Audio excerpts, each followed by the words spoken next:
A Oncológica do Brasil está preparada para atender todos os pacientes oncológicos. Seguimos todas as recomendações necessárias e continuamos aqui por vocês.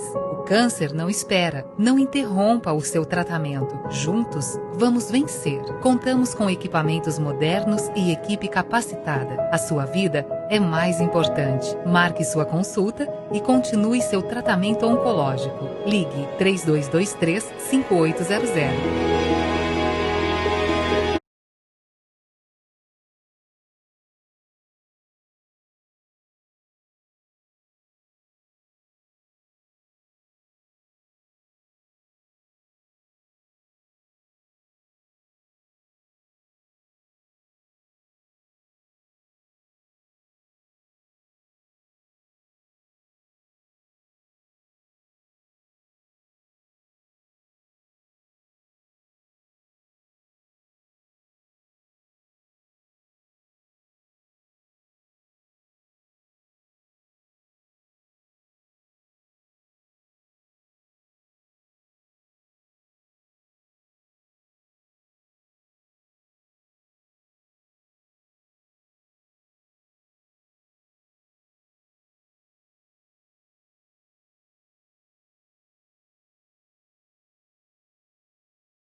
Esqueça por um instante o status da medicina. Esqueça a imagem, o jaleco, o jantar e pense somente em gente que sente. Está mais do que na hora de resgatarmos o básico: amor, serviço, vida, sentido. Todos os dias, medicina para nós é arte. É o paciente que tem nome, a consulta que conversa, o exame que olha e vê. Nossa inovação é um lembrete aos essenciais. Nossos produtos são para sentir o pulso, reoxigenar a vida, olhar adiante e ajudar o time de saúde a se conectar com pacientes. E assim, fazemos dos primeiros cuidados um resgate ao que realmente importa: servir. Porque servir é agir em direção ao outro. MD, salvando o básico da medicina.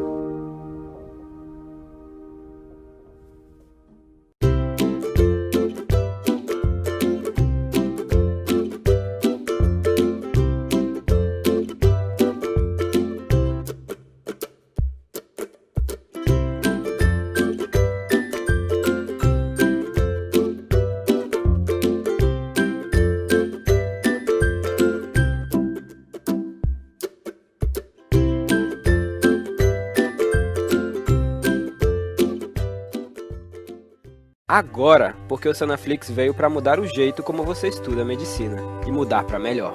Primeiro, você pode confiar na gente. Nós somos o maior projeto de educação médica do Brasil. E não é só porque temos estudantes em todos os estados brasileiros e em 10 países no mundo. Nem porque tem estudantes de medicina em mais de 300 faculdades do Brasil usando o Sanaflix. É porque temos uma equipe de mais de 150 pessoas trabalhando para melhorar a qualidade do seu estudo e a maneira como ele chega até você. Nós nascemos da vontade de revolucionar a maneira como você tem acesso à educação médica. A gente acredita que o valor que você dá para a oportunidade de estudar com a gente é o investimento no profissional médico que você vai conseguir ser. Por isso, é importante que você possa acessar a gente de onde estiver. Por exemplo, se você precisa usar o Sanaflix além do desktop, desenvolvemos o nosso aplicativo. Assim você pode otimizar seu tempo aproveitando o nosso material de qualquer lugar e com o mesmo conteúdo. Afinal, quem estuda com a gente sabe bem o que a gente tem de bom. São mais de 700 resumos para você fixar o que aprendeu, 300 fluxogramas para te ajudar a conectar os assuntos, 700 mapas mentais para estudar de forma ativa e, claro, mais de 1.600 videoaulas para assistir quantas vezes quiser. 4,5 de 5 é a nota geral das aulas por nossos estudantes. Elas são dinâmicas e objetivas e estão sempre melhores. Temos uma preocupação especial em aperfeiçoar a metodologia e a didática da nossa equipe de professores padrão USP. Eu acredito no Sonarflix e eu invisto meu tempo na preparação das aulas porque eu lembro de mim. Quando eu estava no 4º ano, eu tinha a disciplina da reumatologia que era muito difícil, eu quase bombei. Eu fico pensando, se eu tivesse a Aline para me explicar artrite reumatoide, com certeza aquela prova teria sido bem mais fácil. Quando eu comecei a entrar na área do ensino, eu ficava maravilhado, velho, eu consigo impactar positivamente na vida de diversas pessoas de uma vez só. O número de pessoas que eu estou impactando, velho, que eu estou ensinando e capacitando eles para que eles vão na extremidade lá, possam ajudar as pessoas e melhorar, sabe? E fazer um atendimento adequado, fazer um atendimento bem feito. Isso é sensacional, velho, isso é muito reconfortante. Estudar medicina não pode ser caro, tem que ser fácil. Aproveite nossos planos e assine agora. A partir de R$19,50 por mês você pode ter acesso a todo o conteúdo sem restrições. E se você ficou ainda na dúvida e quer fazer um teste, fique à vontade. Experimente o Sonaflix por 7 dias agora. Olá a todos, eu sou Raniel Spencer, sou cirurgião oncológico e eu estou aqui com vocês para falar sobre sarcomas, né? Me pediram para falar sobre o tratamento dos sarcomas, lembrando que os sarcomas são tumores raros, né? Que podem acometer tanto partes moles quanto tecido ósseo, tecidos conectivos em geral, vísceras, e que eu, pela minha especialidade, eu vou falar mais de sarcoma de partes moles de extremidades, que é o que o cirurgião oncológico faz mais, e sarcomas de retroperitônio, tá? Os sarcomas ósseos, os osteosarcomas e sarcomas, eventualmente, do sistema nervoso central, esses tumores mais raros, a gente não vai falar nessa aula. Eu entendo também que esse é um congresso voltado para estudantes, então eu tomei o cuidado de não ficar aqui falando sobre trabalhos, última evidência, últimas medicações, etc. A gente vai trabalhar bem conceitos mais básicos, né, conceitos clássicos de sarcoma voltado para o estudante, para que você saia dessa conversa. A gente tem 60 slides aqui, vai dar mais ou menos uns 30 a 40 minutos, para que você saia dessa conversa entendendo sobre o tema, entendendo os princípios básicos sobre o tema e, eventualmente, identificando, né, algum paciente com essa doença e dando a sua opinião e conseguindo encaminhar e conseguindo fazer uma crítica e uma análise, né, subjetiva do caso como estudante e médico, como as coisas devem ser. Então, eu vou compartilhar aqui a minha tela.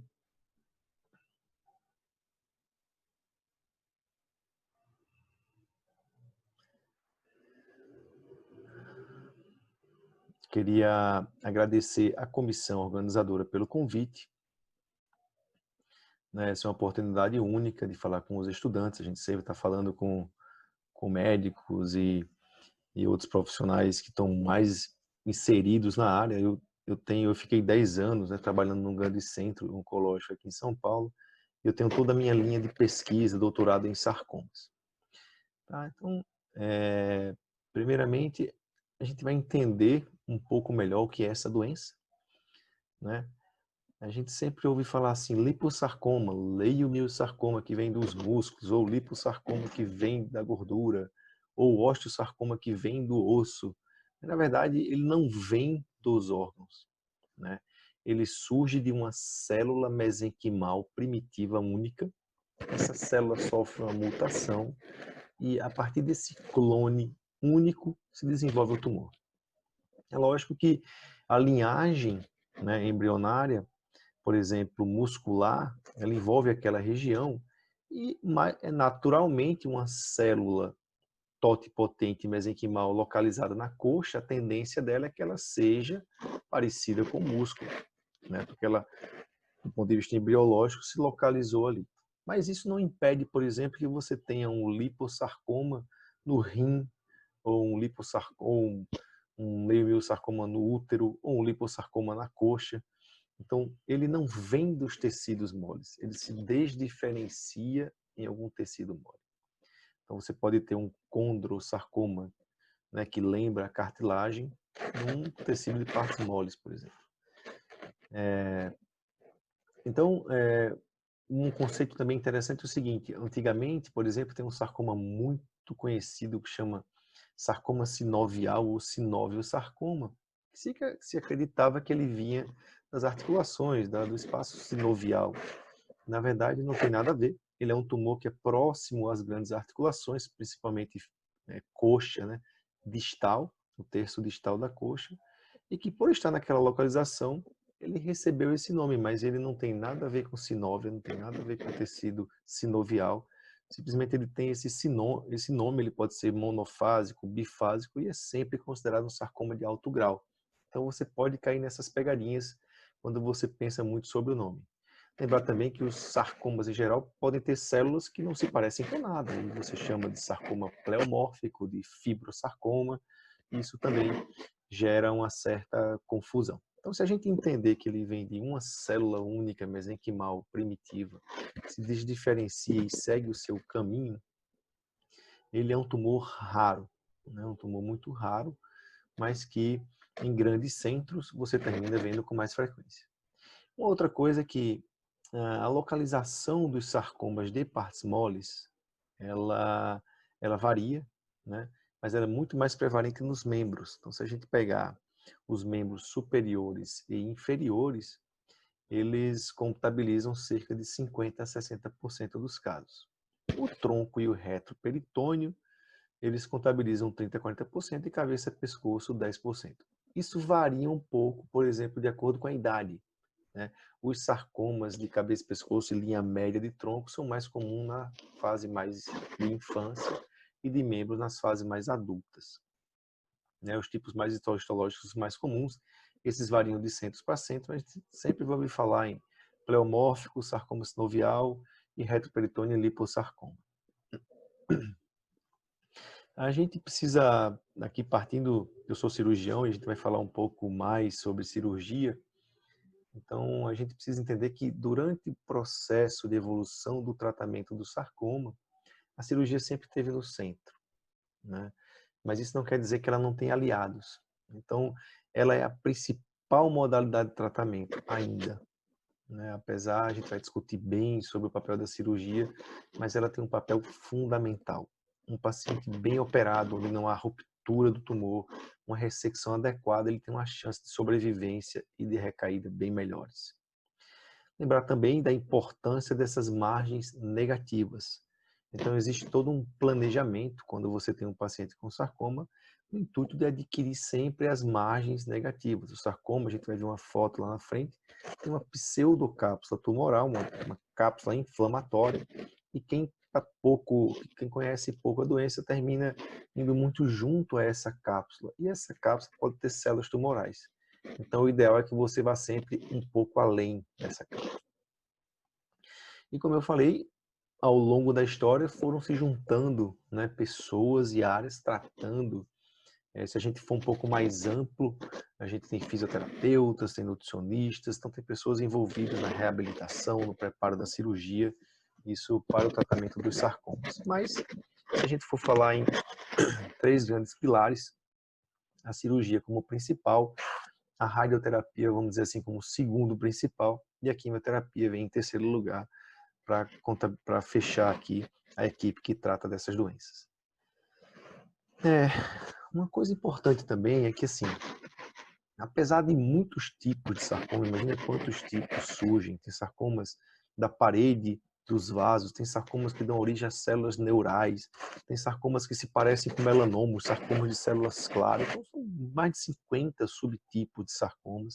O liposarcoma tem 3, 4 tipos, isso geralmente gera um pouco de confusão, mas no final, do ponto de vista prático, Isso muda muito pouco, porque existem critérios clínicos e comportamentos que são muito semelhantes. Então, assim, o sarcoma tem uma predileção pelo pulmão, pela metástase hematogênica, né, pelo sangue. São raros os tipos de sarcoma que vão para os gânglios, por exemplo, os linfonodos. Eles vão geralmente para os pulmões via hematogênica. E eles têm também uma agressividade local, como eu falei, uma recaída. Eles têm uma tendência a voltar para o mesmo lugar e crescer. Alguns mais, outros menos. De maneira que a resposta ao tratamento, ela depende de basicamente 3 coisas, que é a localização anatômica, se diga assim, reto peritônio versus membros, barra profundo ou superficial. Ele depende do grau de diferenciação celular. O que é isso? Os sarcomas, eles podem ser mais agressivos ou menos agressivos do ponto de vista histológico. Eles podem ter mais mutações, mais células estranhas, mais grau de necrose, dizendo que eles estão se multiplicando muito rápido. Isso é um sarcoma de alto grau. Ele pode ter um padrão monótono, com células bem diferenciadas, que se parecem muito com células normais. Ele é um sarcoma de baixo grau. Isso é muito importante na diferença dessa evolução. Os sarcomas de alto grau dão mais metástase, pior prognóstico, recidivam mais. Os sarcomas de baixo grau, o contrário. E também o tamanho. Quanto maior o sarcoma, maior a chance dele voltar, maior a chance dele dar metástase. Você vai ver isso agora em gráficos. Então, você tem aqui que, por exemplo, esses gráficos comparam a profundidade, né? Você tem aqui profundo e superficial. Profundo nessa linha azul e superficial aqui nessa linha vermelha. Então, ao longo do tempo, quem tem um sarcoma superficial, a incidência de mortes é menor do que quem tem um sarcoma profundo. Então, a profundidade, um sarcoma que está localizado na pele da coxa é diferente de um sarcoma que está localizado no músculo junto ao osso, né? O grau, como eu falei, então os sarcomas de alto grau, aqui ó, na mesma curva azul, eles causam mais óbito, mais morte, do que os sarcomas de baixo grau. Isso aqui, porque eles dão mais metástase, eles recidivam mais. E a localização, os sarcomas de extremidade, eles têm um prognóstico melhor do que os sarcomas de não extremidade, que seja do tronco, cabeça e pescoço e tórax ou reto peritônio. Então, se a gente pegar e fizer uma somatória, né? Eu vou fazer uma somatória e vou juntar tudo, tamanho e grau, e ver qual a chance desse paciente ter uma recidiva ou não. Então, olha aqui esse gráfico. Eu marquei aqui, ó, se um sarcoma tiver, ele for de alto grau e maior do que 15 centímetros, ele tem uma chance cumulativa em 5 anos de óbito, né, específica por câncer de quase 60%. Então, 60% das pessoas vão morrer disso. Se a gente pegar aqui os sarcomas de baixo grau, são todos esses aqui nessa curva aqui embaixo. Então, percebam que, independentemente do tipo histológico, o grau, o tamanho e a profundidade determinam muito o prognóstico. E isso dita totalmente o tratamento dessa doença. Aqui, mais alguns números. Então, por exemplo, o risco para tumores maiores que 10 centímetros de evoluir com metástase é 40%. Se o paciente evolui com metástase até o momento, a gente não tem tratamento eficiente para garantir a cura de um paciente. E a metástase, lembre, sempre para o pulmão. E como eu falei, de vários tipos histológicos, as curvas elas são muito parecidas se todos são de alto grau. Ok? Agora vamos conversar um pouco sobre o estadiamento, né? A gente sabe que quando um paciente tem um tumor, a gente precisa se localizar na doença, no tempo, né? Em que grau, em que estágio está aquela doença. E a gente faz esse estadiamento dependendo do comportamento biológico de cada tumor. Os exames que eu faço do estadiamento para câncer de pulmão são diferentes para sarcoma, que são diferentes para câncer de mama, que são diferentes para melanoma. Porque a gente traça um caminho provável que o tumor vai, pela história natural dele, e vai se antecipando a alguns exames. Então, para o sarcoma, é muito simples. Um exame local, uma tomografia ou ressonância bem feita, para ver o tumor e a relação do tumor com as estruturas nobres, nervos, osso, grande vaso e o pulmão. É isso.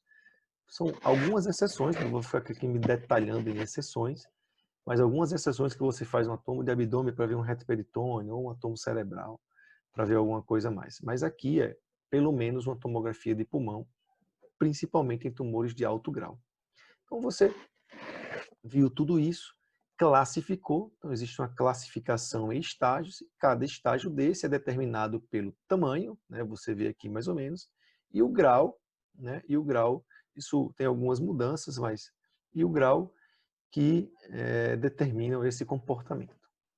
Mas tem alguns problemas nesse TNM, porque o tamanho, ele briga um pouco com a localização. Vou mostrar uma imagem que vocês vão entender muito isso. Então, se eu tiver um tumor pequeno, mais profundo, ele tem o mesmo tamanho. Profundidade é uma coisa que é difícil da gente entender dentro do TNM, né? Ele está perto de um vaso, está perto de um nervo, ele é passível de ressecção ou não. Então, uma coisa que a gente usa muito do ponto de vista prático é assim, ó, ele é um tumor profundo, ele é passível de ressecção adequada? O que é isso? Eu consigo operar esse tumor e dar uma margem adequada sem sacrificar alguma coisa muito importante, por exemplo, o nervo ciático? Então a gente fala, não, é um tumor passível de ressecção adequada. Isso é diferente de um tumor não passível de ressecção adequada. Porque esses tumores não passíveis de ressecção adequada, fatalmente vai precisar fazer algo a mais. Então, olha-se esse exemplo. Você tem uma lesão que está na periferia, né? Está aqui esse tumor aqui na periferia, tá? Deixa eu voltar aqui a diferença. Então, por exemplo, esse tumor está aqui na periferia. Ele tem o mesmo tamanho de um tumor que vai surgir aqui, né? Só que esse aqui, ele está dentro de um compartimento muscular, eu resseco com margem adequada. Esse aqui, ele está próximo ao nervo ciático, ao vaso femoral, por exemplo. Esse aqui é não passível de ressecção adequada, apesar de ambos serem profundos e do mesmo tamanho. Então isso é diferente, o TNM não comporta isso e o tratamento aqui é completamente diferente um do outro. Uma outra coisa também que é problemática é que os critérios de resposta ao tratamento clínico ou pré-operatório, eles são baseados, existe uma questão muito clara para isso. Esse é o modo mais fácil de se comparar os estudos, de se comparar os pacientes. É uma classificação que chama RECIST. Então vamos supor, eu tenho um paciente que tem um sarcoma, eu fiz radioterapia nele. Aquele tumor vai ter uma resposta. Essa resposta eu preciso mensurar. Eu preciso saber se o tumor cresceu durante a radioterapia, se ele não cresceu, se ele diminuiu. E o que se usa mais é esse critério que chama RECIST. Então, esse critério ele avalia uma avaliação clínica unidimensional. É altura e basicamente largura, ou um volume unidimensional. Então, o que acontece? Se eu faço uma radioquimioterapia e esse tumor necrosa totalmente dentro, ele morre dentro, mas ele cresceu por causa da necrose, o RECIST pode dizer que o tumor cresceu, ele progrediu.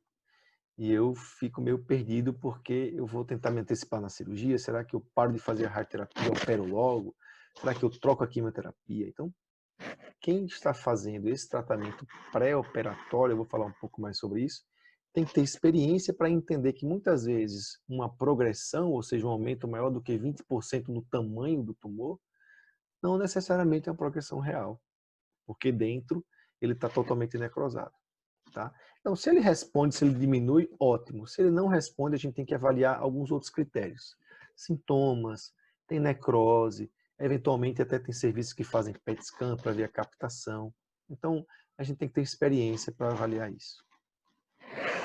A cirurgia é a principal modalidade, né, com margem livre, e um aspecto técnico aqui, uma figura de um livro, você pode achar isso facilmente na internet, em que você tem as modalidades de como fazer essa cirurgia. Então, percebam que as linhas vermelhinhas aqui, elas estão sempre com o espaço do tumor, né? Sempre dando um espaço. Esse espaço é a margem, né? Aqui são os vasos. Então aqui, ó, esse tumor está longe dos vasos. A ressecção compartimental, né? Uma coisa que você pode fazer, assim, se o tumor está... se o limite do tumor é uma fáscia muscular grosseira, é uma aponeurose, você não precisa dar 2 centímetros além da aponeurose. Simplesmente resseca a aponeurose. Mas se ele está dentro do músculo e você não tem aponeurose, ao redor, um tecido firme desse, é a margem de 2 centímetros. Porque do ponto de vista prático, quando você vai cortando o músculo, ele vai contraindo, então 1 para 2 centímetros é complicado. Eu vou mostrar uma foto de como deve ser uma ressecção ideal para esse tipo de tumor. Então, por exemplo, está aqui um sarcoma, aqui é a coxa, né? Aqui é o vasto lateral, tem um tumor grande aqui, aqui o intermédio, e aí a gente faz um planejamento. A gente faz uma linha, mais ou menos aqui, com 1 a 2 centímetros, esse planejamento. A minha cirurgia, eu vou vir e tirar isso aqui. Então eu fiz uma delimitação aqui só para exemplificar onde é que estava o tumor. Aqui é a minha margem. Eu faço a ressecção. Vocês veem que o tumor, ele sai... A ressecção, ela é feita obedecendo esses planos, essa margem aqui, o fêmur, né? A gente tirou um pouco do periósteo aqui. E o tumor, ele sai completamente fechado, encapsulado por esse tecido ao redor. Você não pode chegar perto dele, muito menos romper o tumor. Tá? Então aqui é um exemplo, né? Existe uma cápsula tumoral aqui, né? Uma cápsula inflamatória, mas você nunca vai aqui perto dela, você vai sempre por fora. Essa área de pele é porque certamente existia uma cicatriz de biópsia.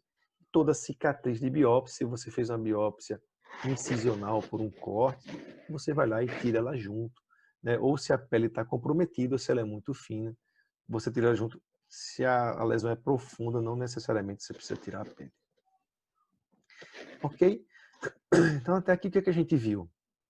A gente viu o que é o sarcoma, o comportamento dele, apesar de vários tipos histológicos, ele é delineado e direcionado pelo tamanho, profundidade e grau.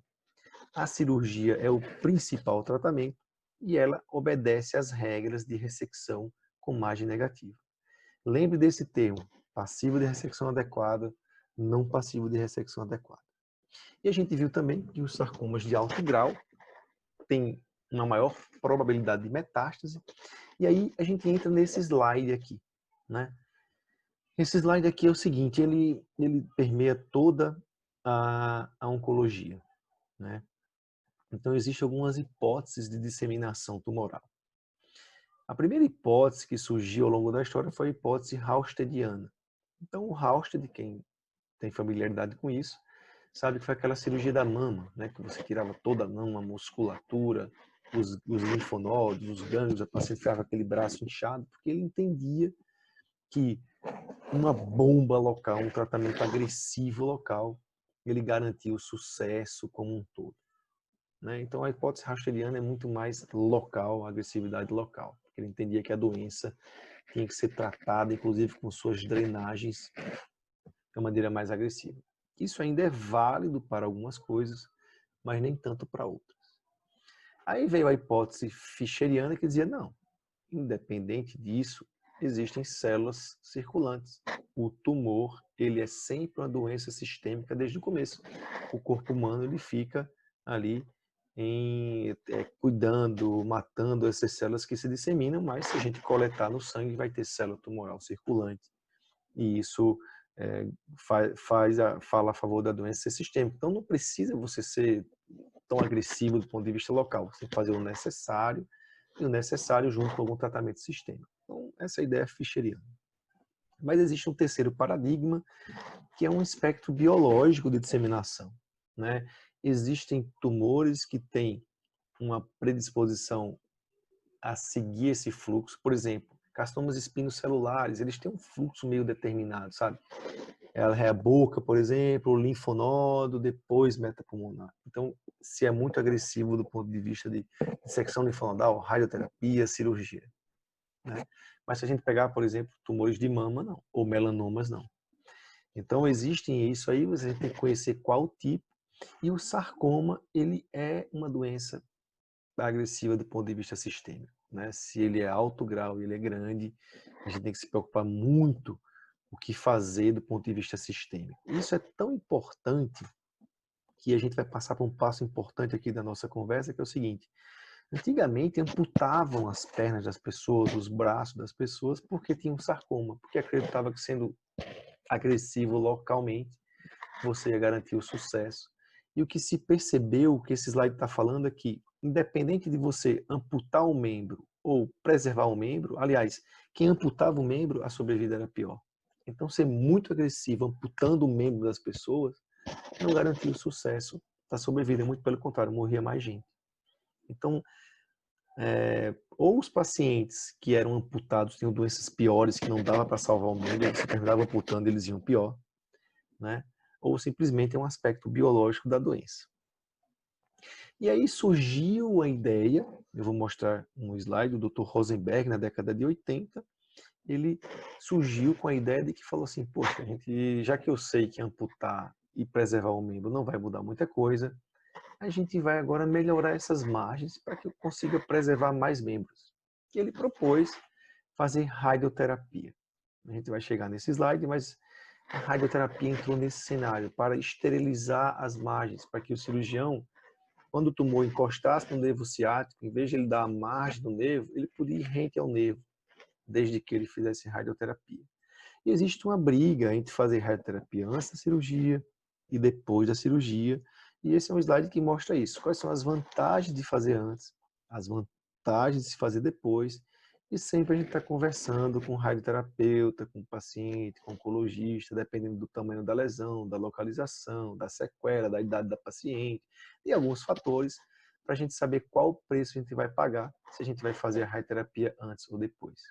Mas, independente disso, o que a gente tem hoje aqui, se você tem um tumor de alto grau profundo, sempre ele vai fazer radioterapia, ou antes ou depois, tá? E como eu falei antes, o Dr. Rosenberg trabalhou nisso.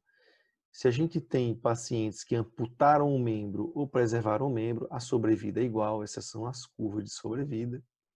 E ao longo da história, com o advento da radioterapia, o número de amputações ele foi diminuindo, né? O número de preservação de membro foi aumentando, isso certamente por essa associação de radioterapia e cirurgia. Então essa é uma união que não pode largar a mão, esse casamento não pode acabar nunca. Ok? E aí a gente tem alguns dados para mostrar para vocês, né, que a radioterapia ela preserva o membro, né, mais de 90%. Lembrar para os estudantes em geral que radioterapia é tratamento sempre local. Dificilmente você vai ver que a radioterapia melhora a sobrevida global, porque a radioterapia ou ela está auxiliando a cirurgia ou está fazendo o papel da cirurgia em algum momento. É o tratamento local.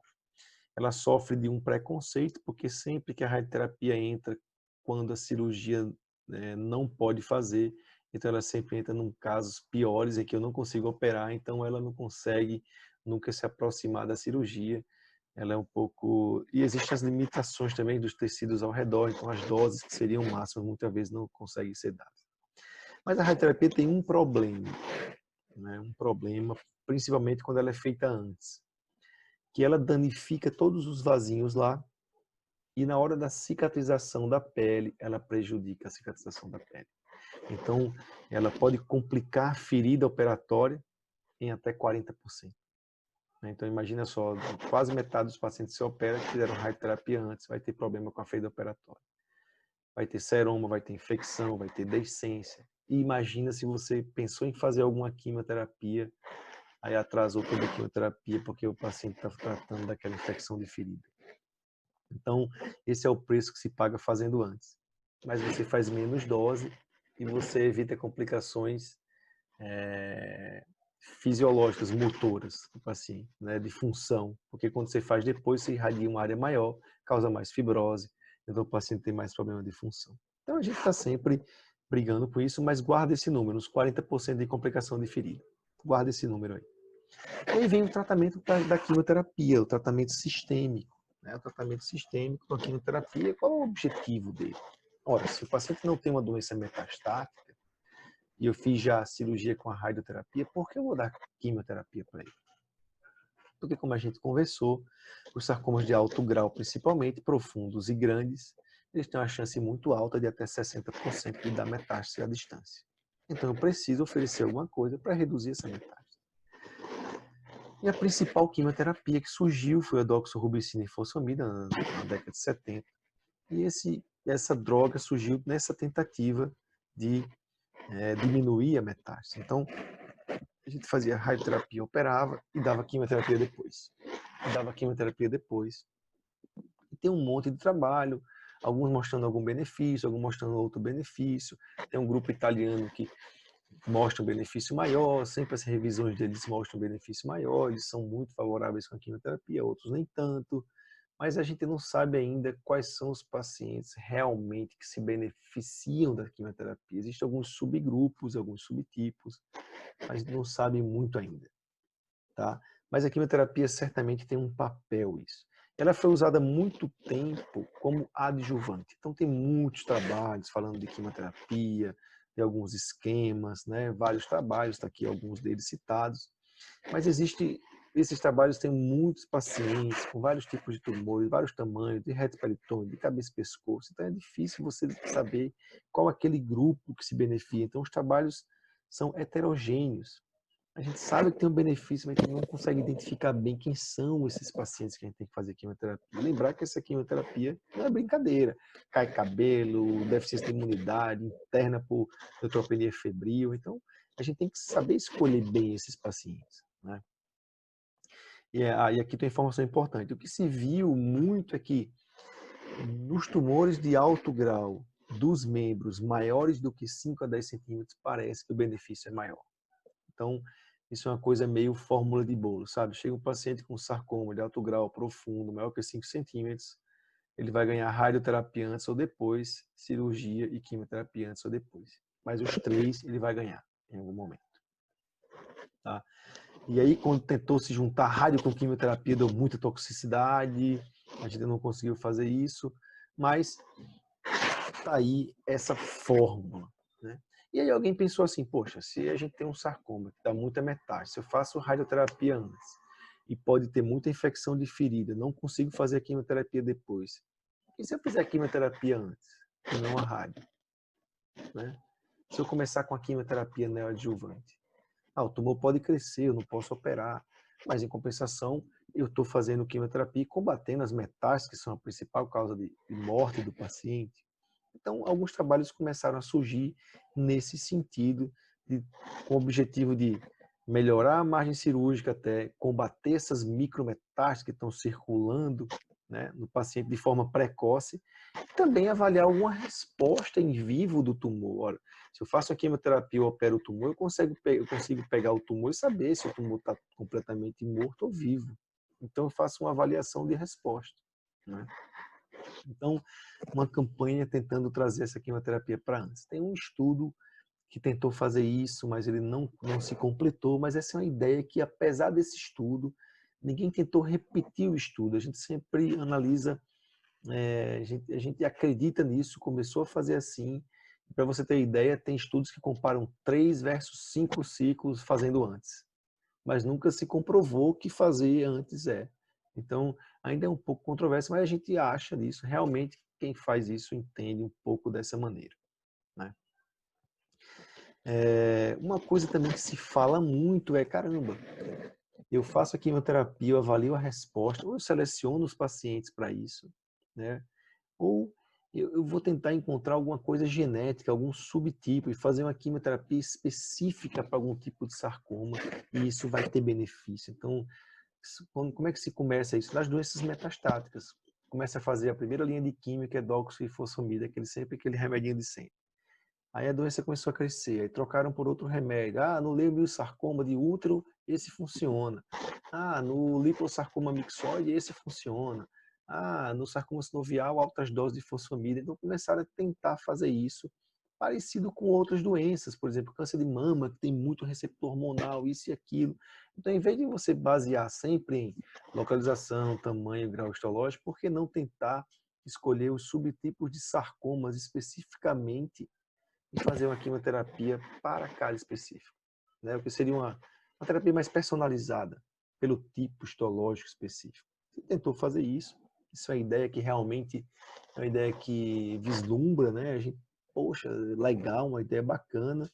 A gente tem alguns resultados, por exemplo, rabdomiossarcoma, o osteosarcoma responde bem à quimioterapia, o sarcoma sinovial, o liposarcoma responde mais ou menos, esses outros sarcomas, células claras alveolar e condrosarcoma respondem muito mal. Existem alguns subtipos que respondem a algumas quimioterapias específicas e começaram a tentar fazer quimioterapias adjuvantes ou neoadjuvantes com alguns remédios mais específicos pelo tipo histológico e não somente baseado em tamanho, localização e grau. Esse cara, que é o Alexandre Gronchi, é um italiano que ele é muito vidrado nisso, ele estuda pra caramba sarcoma, hoje ele é o número 1 aí de sarcoma no mundo. Ele avaliou 3 versus 5 ciclos de doxorubicina e fosfamida, um cenário meio sanduíche, né? Quem fazia 5, ou neoadjuvante, quem fazia 3, e a sobrevida foi igual. Então, qual foi a conclusão dele? Não precisa fazer 5, 3 tá bom. Uma conclusão simplória aqui para a gente entender um pouco. E ele falou assim, poxa, mas eu usei aquela quimioterapia convencional, doxorubicina e fosfamida, para todo mundo. Vamos tentar fazer um trabalho que eu uso uma quimioterapia específica para cada tipo de tumor? Ele tentou fazer isso também. E aí foi decepcionante. Porque a ideia é boa, o racional é bom, tinha remédio que na doença metastática talvez funcionasse melhor. Mas as curvas aqui mostraram que a sobrevida dos pacientes que fizeram o tratamento tipo específico foi bem pior do que quem fez o tratamento padrãozão doxorubicina e fosfamida. Isso foi um pouco frustrante, mas hoje a doxorubicina e fosfamida é um tratamento ainda padrão. E o que se tirou desses estudos foi muito mais uma lição de que a gente pode fazer isso neoadjuvante antes da cirurgia e não necessariamente deixar só para depois. Então hoje existem grupos que fazem quimioterapia antes, existem grupos que fazem quimioterapia depois, baseado nesses estudos, certo? Então, para finalizar essa parte de sarcoma de partes moles de membros, a gente vai ter um slide que resume bem o tratamento, tá? Então, o slide é o seguinte: nós temos o tumor, o sarcoma profundo, em que a cirurgia ainda é o cerne do tratamento, está no centro do tratamento, né? Ela é a principal, porque a gente sabe que pacientes tratados bem dessa doença do ponto de vista cirúrgico têm uma menor recidiva, né, em centros especializados por cirurgiões capacitados. E aí você pode colocar uma radioterapia antes, uma quimioterapia depois, e você pode brincar um pouco, né, com essa coisa. Não, eu vou fazer a radioterapia e a quimio antes, a radioterapia e a quimio depois. Isso depende muito do protocolo e da experiência individual. A radioterapia tem que sempre estar presente. A quimioterapia, talvez, mas se você for fazer num cenário de adjuvante ou neoadjuvante, ainda o mais recomendado é uma quimioterapia padrão de doxorubicina e fosfamida. Lembrando mais uma vez, a gente tem que focar muito mais a cirurgia, que é o tratamento principal dessa doença. Ok? Eu convido vocês a escutarem os episódios do nosso podcast, é o Clinical Papers Podcast. A gente discute alguns artigos, artigos em oncologia, e lá tem alguns artigos em sarcoma, em que a gente discute esses trabalhos. A quimioterapia padrão versus o tipo histológico, 3 versus 5, tem um trabalho antigo do Rosenberg, que ele discute também. Então vão lá, onde você quiser escutar no Spotify, na Apple Podcast, você vai ver um pouco mais sobre esse tema com mais profundidade. Falando agora um pouco mais rápido, até porque esse tema é um pouco mais, não tem tanta coisa e alguns princípios são parecidos, a gente vai falar dos sarcomas de retroperitônio, né?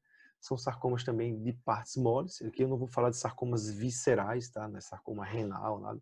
Sarcomas que surgem no retroperitônio e que existem vários tipos histológicos, está aqui listado. Esse é um paper mostrando o mais comum são os lipossarcomas bem diferenciados, seguido por lipossarcomas mal diferenciados, de maneira que o lipossarcoma é o tumor mais comum. A gente sabe que em opera retroperitônio existe uma camada de gordura, por exemplo, a face de gerota, uma camada de gordura ali no retroperitônio, que esse tecido nada mais é do que um terreno fértil para o surgimento desses lipossarcomas, né? O problema desse tumor, olha a imagem aqui. Olha essa imagem mais escura aqui. Aqui tem veia renal, rim, aorta, está tudo muito próximo. Então a gente não consegue dar uma margem adequada de 2 centímetros, porque está tudo muito perto, a coluna, a aorta, não vou sair arrebentando tudo, né? Então, como as cirurgias são mais limitadas do ponto de vista de margem, a recidiva local ela é alta, né? Então os pacientes morrem muitas vezes por recorrência local, porque a chance e o papel da cirurgia, que é algo muito importante, ela não consegue ser o ideal no reto peritônio, né? Tem uns trabalhos clássicos em que, se você for mais agressivo na cirurgia, você melhora a sobrevida às custas de um preço um pouco alto. Então, se o tumor encosta no rim, tira o rim. Se o tumor encosta no intestino, tira o intestino, tira o baço, tira o estômago, tira os órgãos que estão como se fosse a margem, tira mais. Quanto mais você tirar como margem, melhor a sobrevida desses pacientes. Tem uns trabalhos mostrando isso. Exatamente por quê? Porque o papel da cirurgia é um pouco dificultoso aqui. Mas ainda é o principal tratamento. Porque esses tumores, mesmo de alto grau, lembra, tem um prognóstico pior, respondem menos à quimioterapia. Lembra que aqueles tumores de alto grau dos membros respondem mais à quimioterapia. Então, é um tumor um pouco mais dificultoso de tratar. Existem alguns organogramas em que você vê o tamanho, a idade do paciente, o tamanho, a classificação, e você pode colocar esse organograma aqui e ver a sobrevida dele em 7 anos, mensurar prognósticos. São alguns programas que são nomogramas, na verdade, que veem o prognóstico, mas eles não têm muita função de tratamento. Mas existe isso, e esses critérios são aí. Mais uma vez, a cirurgia ela é a principal modalidade de tratamento, né? E que você também pode fazer mão da radioquimioterapia, mas aqui a zona é mais cinzenta, né? A gente não tem tanta certeza do benefício de radioquimioterapia. A cirurgia tem um papel, mais uma vez, fundamental. A radioterapia tem um papel nebuloso e a quimioterapia menos ainda. Então, a cirurgia ela é mais importante, tá? A radioterapia, a gente precisa falar um pouco sobre isso. Então, imagina só, se eu não consigo dar uma margem, você imagina que a radioterapia tem um papel ainda muito importante. O problema é que o sarcoma de reto peritônio tem um monte de intestino em volta, tem órgãos em volta, tem a medula do lado, a aorta do lado. Então, dar aquela dose de radioterapia que realmente precisa é complexo, né? E geralmente são tumores que crescem muito, porque não dão muitos sintomas no começo. Eles crescem lá no reto peritônio, não dão muitos sintomas. Então as áreas de radiação são grandes. Então fazer grandes cargas de radioterapia no abdômen do paciente, envolvendo órgãos, é muito complexo. Então você tenta várias estratégias, mantas de bracterapia, radioterapia intraoperatória, sempre com muita dificuldade de mostrar esse benefício. Alguns trabalhos mostraram esse LR aqui, é recorrência local. Então, mostraram que existe algum benefício de recorrência local, mas não sobrevida global. Tá bom. E aí tem alguns trabalhos retrospectivos mostrando que sim. E o que é que a gente tira de lição daqui? Olha, nessas instituições onde você conseguiu fazer uma radioterapia, você fez um planejamento, por ser um trabalho retrospectivo, talvez esse tratamento como um todo, a seleção melhor dos pacientes tenha garantido essa sobrevida melhor e não necessariamente radioterapia. Até pouco tempo atrás, 1 mês, 2 atrás, não existia nenhum trabalho randomizado falando de radioterapia. Existiam trabalhos retrospectivos, alguns melhores, outros piores. A sobrevida global é igual, sobrevida de doença talvez. E aí tem um trabalho que eu coloquei aqui só para a gente pensar um pouco. Olha, um trabalho que fala sobre quimioterapia hipertérmica regional. É um negócio, o paciente fica numa câmara lá, sob pressão, hipertermia, tem uma sonda que entra, quimioterapia, tal, sob pressão. Ele mostrou uma diferença de sobrevida. É um negócio tão mirabolante que ninguém acreditou muito nisso, é um negócio que não foi replicado. Então, a evidência é excelente que a gente tem para reto peritônio, ninguém aplica porque ninguém acredita. É o que o próprio Gronch aqui, mais uma vez, fala. É muito difícil você ter uma evidência formal para sarcoma de reto peritônio, porque é uma doença rara. E quando você tem uma evidência formal, às vezes você desconfia porque até hoje é muito difícil ter uma evidência boa sobre isso.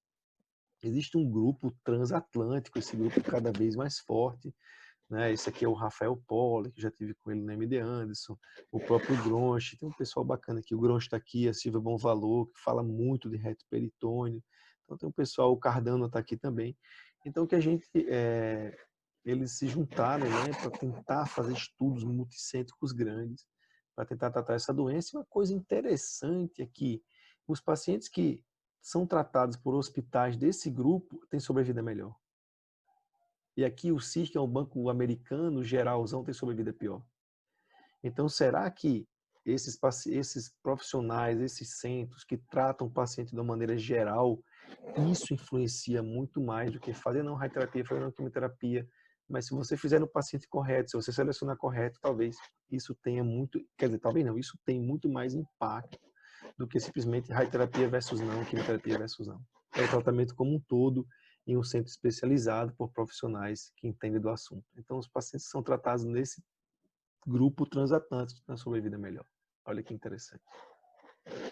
Esse é um exemplo também, o que é que acontece? Existem casos e casos. Esse caso aqui que o Granchi mostrou, eu acho que eu peguei de um congresso que eu fui, é um sarcoma com metástases peritoneais, né, um liposarcoma grau 3, que ele fez doxo, fez ifosfamida e ademicina, doxo e if, e o sarcoma teve uma resposta boa, ele operou e o negócio funcionou. Um leiomiossarcoma que ele fez DTIC, reduziu, ele operou.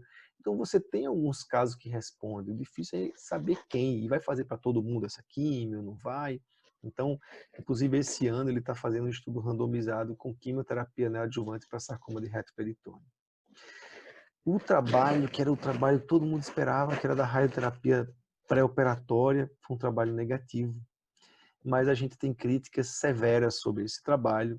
Então eu aqui e o Elton, um radioterapeuta, um colega pessoal aí que trabalha aqui no ICESP, na Rede Dó, conjunto com o Paulo Hoffer, discutiu esse trabalho. Vale muito a pena também você ir lá no Clinical Papers Podcast e ver a nossa opinião sobre isso, para saber um pouco mais sobre esse tratamento de sarcoma de reto peritônio, porque essa complexidade, eu convido vocês mais uma vez a escutar o nosso episódio 70 lá no Clinical Papers. Aqui só um exemplo do que eu acredito ainda que a gente deva fazer. Então imagina que existe um sarcoma aqui próximo à cava, à coluna. Essa área é uma área perigosa. Aqui eu consigo tirar alguns órgãos, alguma margem, mas aqui eu não consigo. Então talvez fazer uma radioterapia com uma dose diferente e potencializar a dose nas margens que são mais perigosas, vamos falar assim, seja uma estratégia. Esse foi um caso que a gente tratou e que a gente repôs a cava, né? Então você tem que ser o mais agressivo onde deve ser. Aqui a aorta, e a gente fez a radioterapia pré-operatória que esse paciente, sei lá por quê, foi tratado no centro, blá, blá, blá, nunca mais a doença voltou. Ele está aí andando em São Paulo, sobrevivendo ao corona. Eu queria mais uma vez agradecer, né? Esse assunto é um assunto que me alegra muito, faz parte da minha linha de pesquisa.